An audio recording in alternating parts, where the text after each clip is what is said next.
The views and opinions expressed by the guests, callers, and hosts on this and all Rense Radio Network programs do not necessarily reflect or agree with those of the network, its commercial sponsors, its radio station affiliates, or Internet broadcast platforms.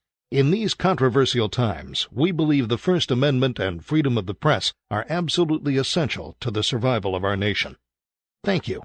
And now, enjoy the program.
Okay, and welcome back. It is the day before Valentine's Day.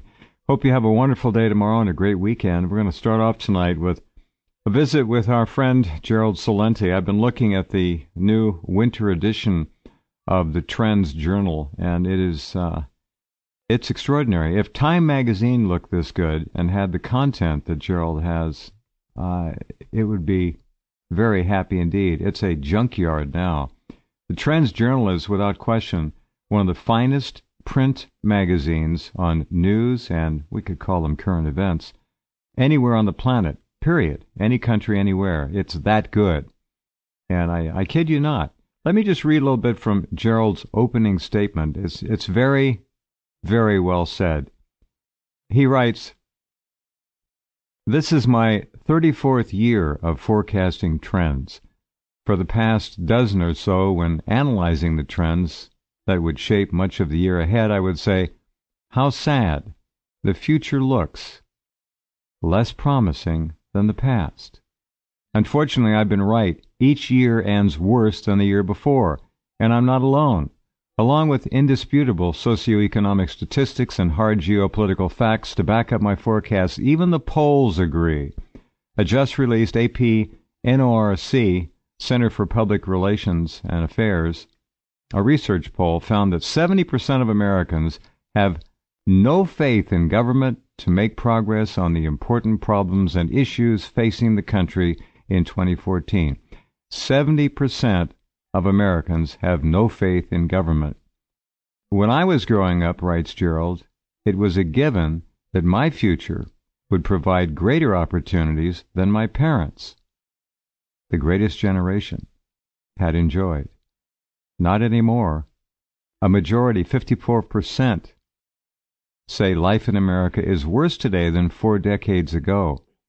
I would suggest, Gerald, that 54% would say life is worse this year than it was last. No, we don't have to go back 4 decades. The curve has to be down. The graph has to be headed downward. I know of no one who is better off than they were a year ago. Now, I'm sure there are some, maybe plenty. I don't know anybody. And if we go to the polls, as we must, ask yourself quite simply when you go to vote for an incumbent, am I better off now than I was 2 years ago or however many years ago that incumbent took office, depending on who you're voting for? And if the answer is no, vote the other guy or gal. We got to do something to shake this up. Anyway, congratulations on another brilliant TrendsJournal, my friend. Thank you. I have a great team and a lot of dedicated people. The design people, Circle Media, I mean, they're just They're wizards. And the woman Lynn who does it. These people, I mean, they're pros. They've been around a long time, and they love working on the TrendsJournal. And they do. This is a major group out of Rhode Island, and they've done, you name the newspapers and magazines. They've helped create them in terms of and fashion and development and style. The format and style. See, now it's really hard to come up with a format and a style because it's all basically been done before, but somehow they have. Yeah, it's unique. And they said to me that, I mean, remember, these are people, these are no kids, they've been around a long time. This is one of the greatest project they've ever worked on. Really? Because, nice. Yeah. And the reason being, two reasons: the content, and I know what I know, and I don't know how to lay out a magazine. I know trends. And what happens is when they work for major corporations, there's always, we can't go too far out, beyond what we have. We don't want to confuse the reader. And so they're always held back, where I've given them complete freedom. Right. They're also on a leash.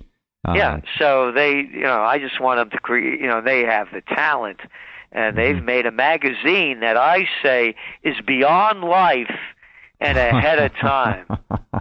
There's nothing like it, as you said. No, there isn't. There's nothing like it anywhere. And when you read it, and you look at today's news, you read history before it happened. It's in there. It's going on in front of us. And, you were talking, Jeff, about voting and the parties that are in. And, you know what the difference between Republicans and Democrats are? Tell me. It's the same difference as between a sociopath and sociopath. I agree. A psychopath and a sociopath. There you go. Perfect. So don't forget to vote. You're going to vote for either a sociopath or a psychopath. And I don't know what has happened. I'm telling you where I am in this stage of what I'm doing. I'm so tired of repeating the facts. It's true. You have no idea. How many numbers have to be added up? How many atrocities have to be shown to the people? How many crimes have to be committed before they say, oh, yeah, it's true? And I'm asking myself, what has killed the Yankee spirit? They're dysfunctional. They're defective now. I'm not sure they're dead. They may as well be. But your point is right on the money. How many facts does it take? How many times do you have to tell them before they get it? I'm really wondering now if it's even possible to get through to the majority anymore. Well, now, here's my other thought. We could blame the dumbing down in America. We can certainly blame the terrible foods that they're eating and all the prescription drugs that are deadening their mind. There's no and the culture. I mean, you and I, we both appreciate great music, from Verde to Lanza to Frank Sinatra to Count Basie and Duke Ellington to Ella Fitzgerald, don't forget Benny Cab Calloway. Goodman, Artie Shaw. Go up and down the list, sideways, backwards, in between, to Louis Armstrong to Django Reinhardt. And what do we have now? We have Nicki Minaj. We have four-letter words. Yeah, you a hoe, you a hoe, you a hoe, you a hoe, you a hoe, you a hoe, you a hoe, you a hoe, you a stupid hoe. Compare that to Ella Fitzgerald. Right. And you go back and forth. So we're looking at everything that's declining. And we could say, okay, this is why the people have lost. This is what's killed the Yankee spirit that made this country what it was. And I don't want to hear from anybody. Yeah, I know we did what we did to the Native Americans and the genocide. I know about slavery. But I also know about the great things of this country. And anybody showing me that they're living a perfect life, then we could talk. But I know the great things that this country brought so many people and the envy of the world. And I, who am thrilled, and I would not want to come back in any other form other than having Italian blood. I could never be who I am if I wasn't born in America. That's beautifully said. I could look at all the negative points, and we could say what's bad about it, what's stopping it from happening. The Yankee spirit that made this country what it was. What happened to it? We could blame all those things. And then I started thinking, Jeff, and you know why I bought these buildings in Colonial Kingston, New York. Yep.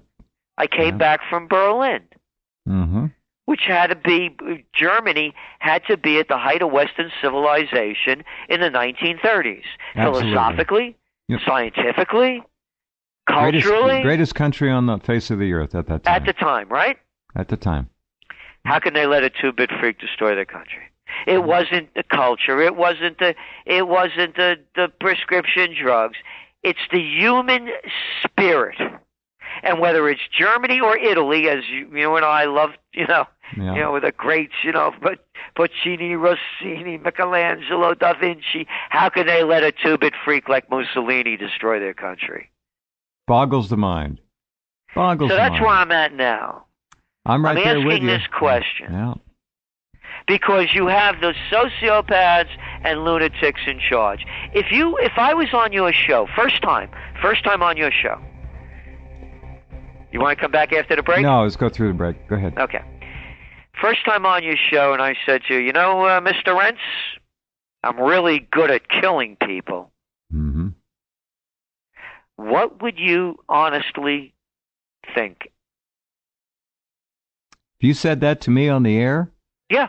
That was just by way of introductory material? As we're talking about what was going on, and all of a sudden out of nowhere I say, Mr. Rense, I'm really good at killing people. A lot of things would go through my mind instantly. Is this guy a military veteran? Has he watched too much TV? I don't know. That's a tough one. You'd be ready to get a straitjacket from me. Well, it's a sociopathic, psychopathic statement, and what's behind it is... Well, you know what I just thought of when you said that? I thought of the hundreds of thousands of U.S. military veterans whose lives have been destroyed because they've been put in Iraq, Afghanistan, and other places where they've actually killed innocent human beings, and they have to live with that. Now, if that doesn't create a sociopathic dilemma in a moral person that will destroy someone for life, nothing will. So when you said that to me, I thought, my God, what caused this? All right, now let's not think about those people, and let's put it into the President of the United States saying that I'm really good at killing people. Oh, he is, too.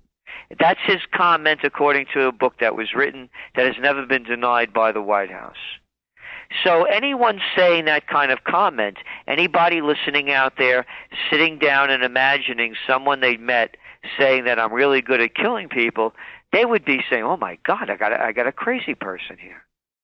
And people don't want to admit that lunatics, and I'm saying clinically, by their behavior and their words, are running the country. And it's no different than a lunatic like Hitler or Mussolini or Pol Pot or Clinton or Bush or Obama or Hillary Clinton or Pelosi or McConnell or Reid or Boner. Endless line. An endless line. What is stopping? What has killed the Yankee spirit? What's stopping people from preventing lunatics from destroying their lives? Because that's what they're doing. They're robbing them of their money, and you just pointed out all the innocent people that they sent over to these foreign countries, which the tab now is at $6 trillion for Afghanistan and Iraq war, to slaughter millions of people. Millions. No joke, folks. Millions. And destroy our own citizens and the future of our nation. What is stopping? What has killed the American spirit? Why do the people lack the passion and the courage to stop the madness? We have seen this. That's an historic question when you think about it. I know. Because and it's we're happened. In that position. Yes, it's happened over and over again throughout recorded history. Now, this country had something really special. And I like to think of Americans as probably in the last century, in the middle of the last century, as being the most benevolent, this after the big war, World War II, kind, generous people. Yep. We gave and gave and gave. And before the two world wars, we took in people from Ellis Island. My God, your ancestors, my ancestors came in to this country. We opened our hearts as Americans to those people. And now look at it. Those kinds of people no longer come here to become Americans. We're being drowned in illegal immigrants. They could give a crap about this country's history, its heritage, its values, its morals. They don't want anything to do with America except to leech from it that which they can take. You know, we have this new mayor over here in New York, de Blasio. Oh, he's something else. Isn't he? You know what his real name is? You go from bad to worse there. You know what his real name is? You know, there are a lot of Italians in New York. Yeah. His real name is Warren Wilhelm Jr. Anybody can look this up. This is true. He's changed his name 3 times. True story. So now this guy, first he says, you know, how transparent he's going to be, and he goes to an APEC meeting, you know, that Jewish lobbying group that... The strong arm, the muggers. Yeah. He goes there, and a reporter's there. They throw the reporter out, but the reporter someone takes a audio tape of what he said. Uh-huh. And among the things he said, part of the job description, I'm paraphrasing, but anyone could look it up, APAC de Blasio, it's easy. Part of the job description as mayor of New York is to defend Israel. I'm really glad you brought that up. I want you to say that again, folks. Now listen carefully to this. Part of the job of mayor of New York, the job description, he used that term, job description, is to defend Israel. So what are you out of your mind? Who put this in your head? You're a traitor. Your job is to be mayor of New York, Junior. Wilhelm Jr.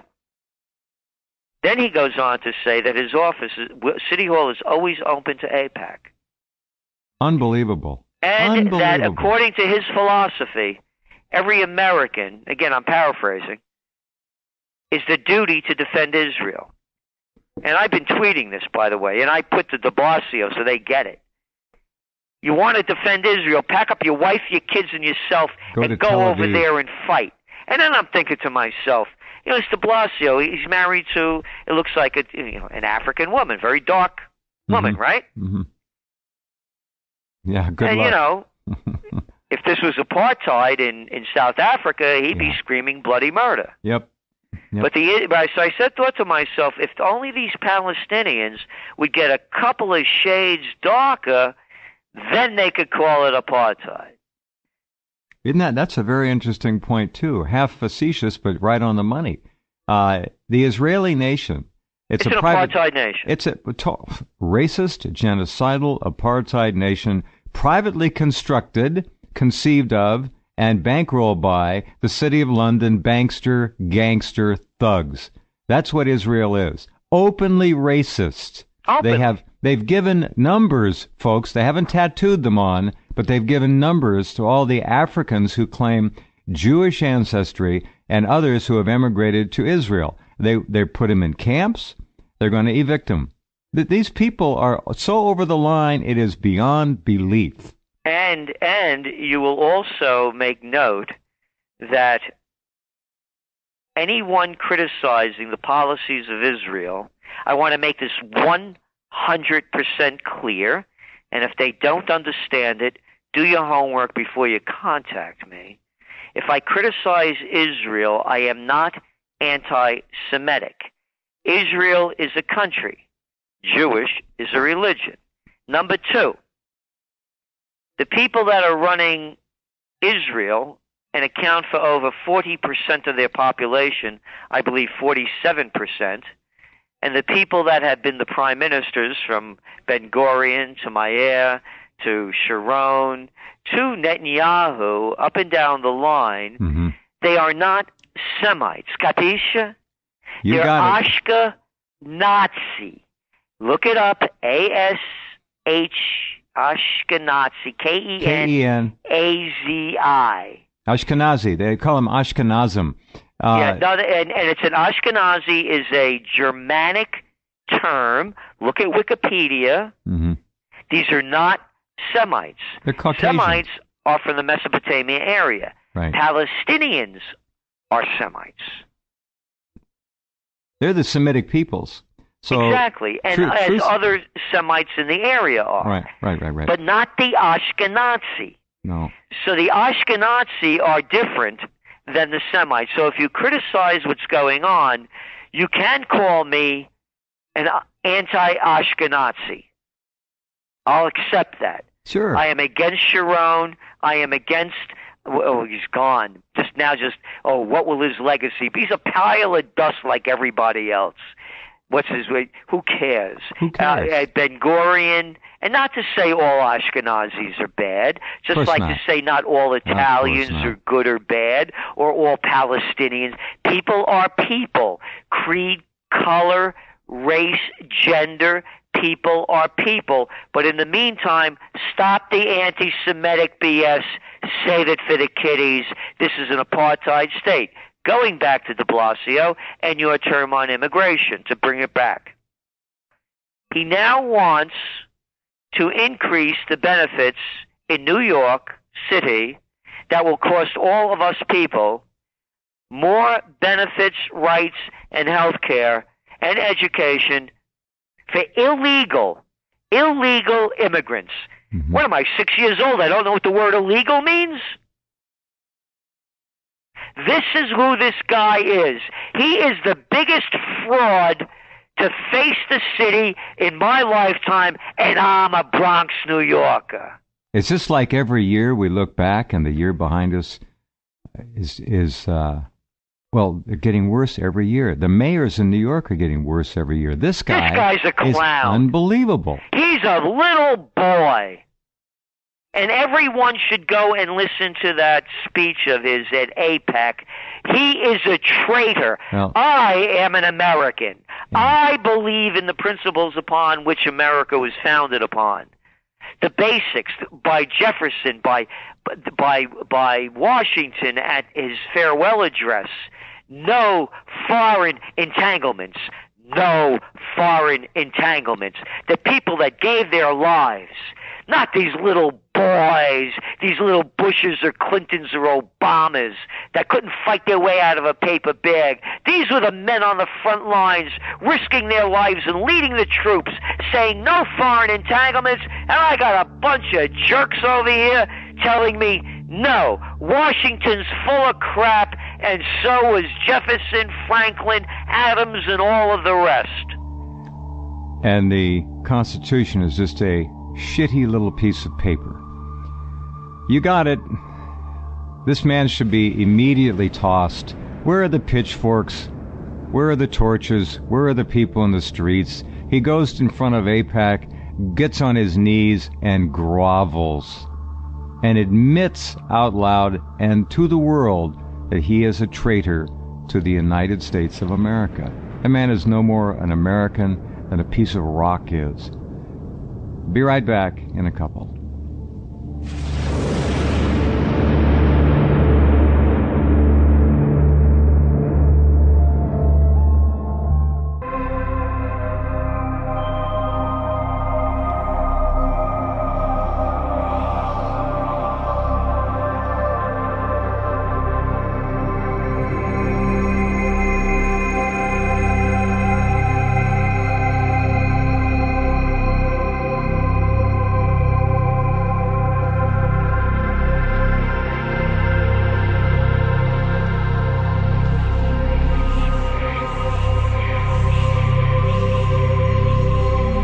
Okay, and welcome back. The TrendsJournal, I really do hope you're a subscriber. If not, you really are missing something. A lot of us don't have much time to read in this fast-paced lunacy we call culture, but this is one you want to read because it'll prepare you for next month, next week, next year, whatever. It is an extraordinary publication. I don't know, that's enough said for now. Okay, there is madness afoot. You just outlined it, the new mayor of New York. It's just like our years that you mentioned. They get worse every year. This guy really ought to be evicted immediately from office. I don't know how they do it, what the mechanics of it are. But when the American political parade goes in front of the AIPAC group and literally gets on its knees and drools and grovels, pledging loyalty and fealty forever to the state, the Zionist state of Israel, these people should be disqualified from holding any public office at all. They are literally putting this country in a secondary position. I don't care how you want to dissect it. That's what they're doing. Yeah. That's where the money is. Exactly. It's all about money. And again, to make this 100% clear, if it's Israel, Italy, Ireland, don't matter. I don't care. Don't matter. It's not an issue. I want my money. I'm an American. I want my money in this country. I believe in the principles upon which this country was founded. No foreign entanglements. Very simple. And that means foreign aid, by and large, too, friends. Yeah. Forget this giving away Forget this crap. Hundreds of billions of dollars. We can't bail out Detroit. It's them pension programs, I tell you. How much have we given the Zionist state of Israel since its inception? It's over $1 trillion or more. Yeah, it's over three. This year was over 3.1 billion. Now we know. Okay, now here's the deal. They're called in Congress by these criminals in Congress guaranteed loans. Guaranteed by whom? By you and I, folks. How many dollars have been paid back on this trillion or so we have loaned Israel? Zero. Zero. I'm going to make it even. This is how bad it's becoming. And I know people like to know about what's going on in the economy, and it all ties in. So first on the economy, and then going back to Israel, wrapping it up with it. The markets lost over $3 trillion in January. And as you know, you got our trend alert in the middle of December warning that it was going to happen. With the talk of the tapering, which we also nailed perfectly, we said they would taper, was going to cause chaos in the emerging markets because all of this stimulus, what it did was throw cheap money all around the world. You borrow it for zero, go to another country, get more interest rate on it, and you make dough on it automatically. You invest in that country, they borrow it, and they expand. Now with the tapering, that hot money that flowed in is flowing out. So what happened is that countries, the emerging markets, that got all this cheap dough from the stimulus, now it's flowing out of the countries. They have to protect their currencies. So, for example, in Turkey, besides the political unrest going on, the money's flowing out. What do they have to do? They raised interest rates one day over 3%. Usually everybody raises them a quarter. A big deal if it's a 0.5%. Right. Over 3%.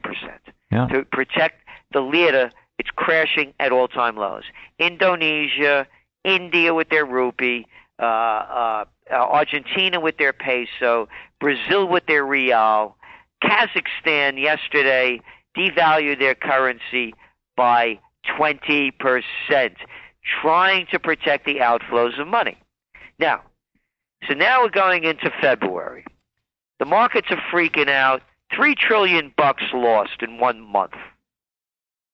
So now what's going on? Well, the unemployment numbers are going to come out on, the job numbers are going to come out on Friday. So remember, beginning of the month. So Monday, Tuesday, Wednesday, things are pretty well even. Things calm down on Wall Street and the financial markets. Meantime, it's the Lunar New Year over there in China, so there's no trading in their markets. So things are quiet. Everybody's waiting for the big number on Friday. Now remember, this is only a week ago. So the number comes out. Wall Street's expecting, the economist from the surveys, approximately 189,000 new jobs. The number comes out, 113,000 jobs. And then all of these clowns, the little shills and little boys and girls on CNBC, the prostitute nation for the Wall Street gang, the little whores out there that get paid by the Wall Street pimps to apply their propaganda.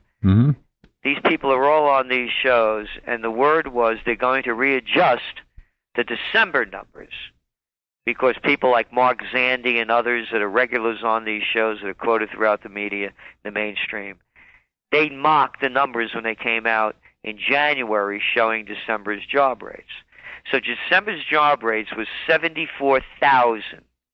Now they're saying, here we are in February, they're going to readjust it. At the time when they all mocked it and said it was going to be readjusted, they were going to readjust it to 200,000 jobs in December. Now remember, this is last Friday. The new number comes out for December 2013. It did go up. It went up from 74,000 to 75,000. Oh, jeez. All right, so now the markets, boom, the markets shoot up. Now, I'm in this business a long time. What did the markets shoot up for? Things got worse. Now, anybody could go do this.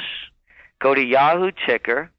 Aaron Tasker interviews Jim Cramer, that shill on CNBC, the guy that likes to play clown. He got away with a lot, that guy. I don't know how he's still around, but... Well, he has a new book out, and quoted by Yahoo, not me, Cramer says, the market is rigged. Oh, really? Yes. Shocking. Anybody could go. You could go do it now. Yahoo, Tick Taper, whatever it is, Cramer, the market is rigged. Now, let's go back to Friday. The markets go up on bad news. Now remember, $3 trillion is eliminated in January. Gone. Gold, by the way, as we speak now, is over $1,300. It's gained almost $100 in a month. All right, very good. Let's pause right there. Gold up $100 in the month, and Gerald and I will be right back after this.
Okay, let's get right back to our conversation with Gerald. All right, we're talking about gold down, or rather up $100. Right, so now what happens is now the markets, they go up after the bad news of job numbers.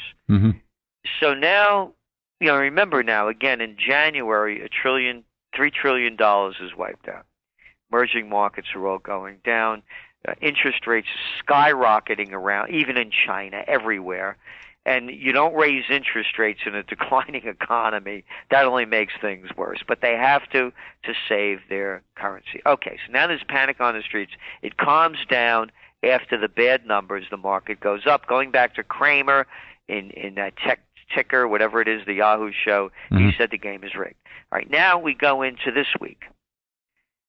And on Tuesday, the new Fed, the head of the Fed, Yellen. Well, she made it very clear that she does not want, Janet Yellen does not want to be called chairwoman. Of course, you can't call her chairman, but so I figured if she wants to be called Fed chair. So I figured, why don't we call her Facha Brute? But anyway, as we move forward.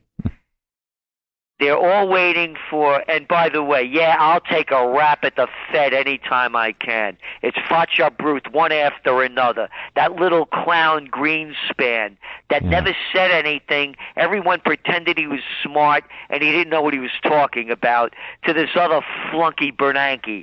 Facha Brute, one after another. And now you got another one in the place. A criminal operation, a private gang that's taken over the money of the United States, just to make this clear. Yep. So, now they're all waiting for her to come on Tuesday. What's she going to say? Well, she said the same BS. Probably another round of tapering, because they have to.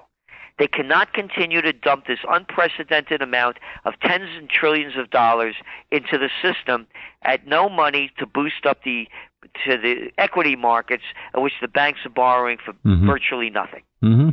So they have to wind this down. They have to wind it down all over the world. They don't know how to do it. This is a new game, unprecedented in world history. So she makes that announcement. And with the little hint that if things get really crummy, we'll throw some more juice in there. The markets go up. Now, what did they go up about? All the fundamentals are terrible. You're looking now at housing prices really, really slowing down, and not because of weather, because you go back to the West Coast, and that's where they're really being the Southwest. That's where they're really being hit the hardest. So why are the markets going up? It goes back to Jim Cramer. The game is rigged. Now I'm going to go back to Israel. Do you know who the selection for the vice chairman of the Federal Reserve is? Oh, yeah. Go ahead. Tell him. Stanley Fischer, the former head of the Israeli Central Bank up until several months ago. He was the Ben Bernanke of Israel, okay? Right. Born in Zambia, an Israeli citizen. What? Israeli citizen, folks. That's dual citizen. That's Israel first. Just remember that. Now, everyone listening should understand, as thinking adults, that even if it is a criminal operation, Of course it is. The Federal Reserve, it's against everything that every election virtually in the 1800s was against putting a central bank in the United States. Jackson, all the way through, all the way up. Exactly. Anyway, now you start thinking about this. What are we, 316 million people? We don't have anybody here that they could put in that slot? Nobody's qualified. Not one. Just like the ultra top security communication system between the White House and the Pentagon had to be put in by an Israeli company. There were no Americans capable of putting in a system like that. We just don't have the expertise or the intelligence. We're just a bunch of morons. Just idiots. That's also why an Israeli company does the billing for about 95% of American telephone communications companies. We don't have the ability to run our own billing systems over here. AMDOCS, AMDOCS, look it up. And then it goes back again, actually, to this Warren Wilhelm Jr., a.k.a. Bill de Blasio in New York. Yeah. He said to APEC also, as he begins his bow down, bend over, spread your legs and kiss up speech, he begins it with, we have Ambassador so-and-so here, whatever the guy's name is, and to Israel, or back and forth, and he's going to be moving now from New York to Miami Beach, but we want to let you know that Mr. So-and-so, that you're always welcome to come back here to New York because we need people like you.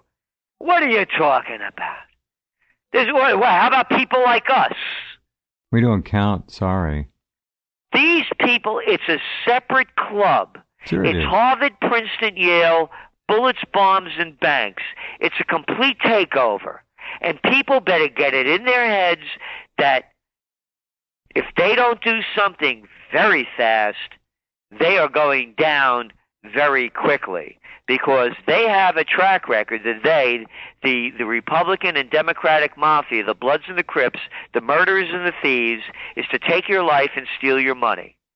And if you need any more proof, everybody's talking, did you hear about these bankers, 6 bankers that were dead in a week? What are they going to find? Well, you need more. What more proof do you need?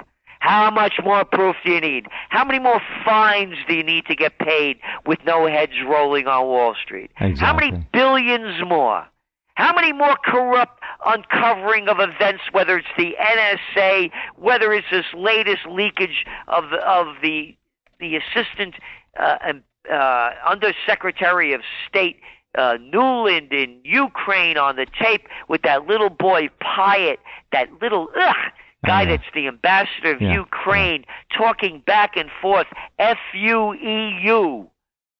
Blank Europe. Look, what's going on in Ukraine is another despicable example of American imperialism being directed by the money bags at the top. They're trying a coup there. It's obvious. Everybody with a brain can see that. They're paying these demonstrators $50 a day. It's all organized. Another phony Soros color revolution.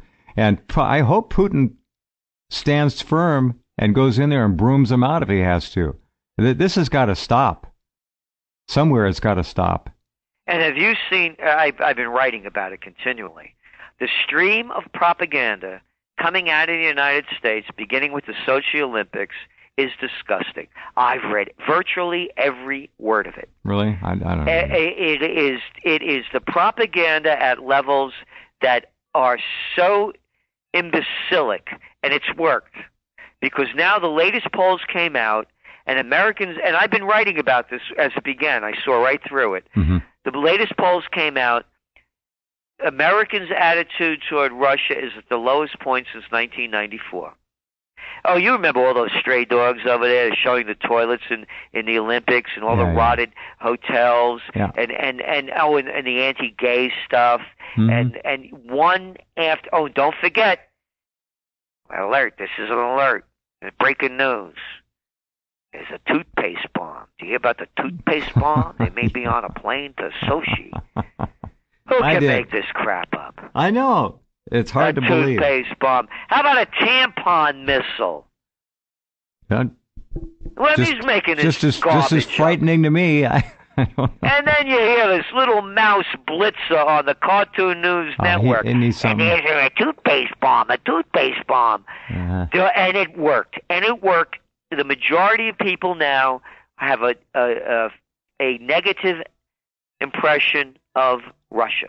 And Russia has done nothing to us. Nothing. And they made the Sochi Olympics, every little thing that they could pick on, they pulled apart. Sure.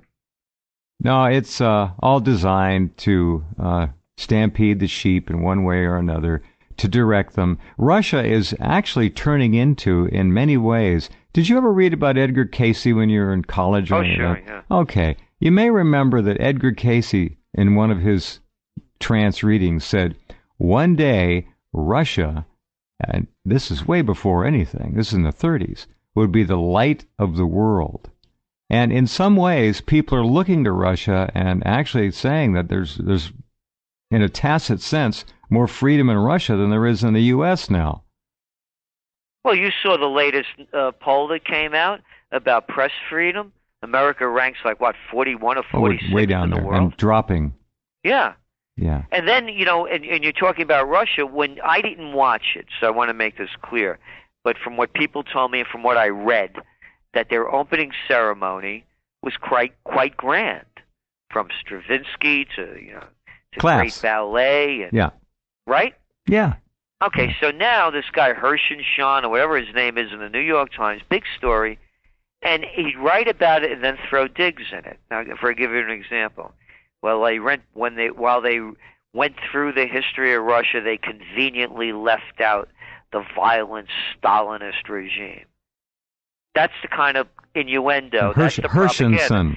Hirschenstein. So now, of course, when you saw the Chinese, when you saw the American, you saw the American ones. You remember in the American Olympics, they showed all of the genocide of the Indians. Mm-hmm. They showed all the slavery. You must have remembered that. So this is the kind of propaganda. But and then this clown, another little boy, another guy with cojones like mothballs, goes on to say how there was no pop culture. You kidding me? No. He said there was no what? Nicki Minaj? No Jay-Z? No depravity. There was only Stravinsky. No depravity. No immorality. So, condemn them. How crude. So that is going back to what you're saying. It was a restoration, a revival. And to me, that's what's going to bring back America. Restore America. Bring back the pride of this country, the Yankee pride. Our values, our ethics and our morals were second to none, and what you just described to me is rather disgusting. Hershenson is an Ashkenazim name, and Stalin was a Bolshevik, as in Zionist regime. So you got a Zionist Bolshevik regime responsible for slaughtering over 60 million people, and he's criticizing that? Pretty funny. Gerald, thank you for being here as always, and we'll talk to you next month. Take care. Okay, man. All the best. Thanks for all you're doing. Indeed. Thank you. Good night. Bye-bye. Okay, we'll be right back with Hour 2. Be right back with Hour 2. Be right back with Hour 2. Be right back with Hour 2. Be right back with Hour 2. Be right back with Hour 2. Be right back with Hour 2. Be right back with Hour 2. Be right back with Hour 2. Be right back with Hour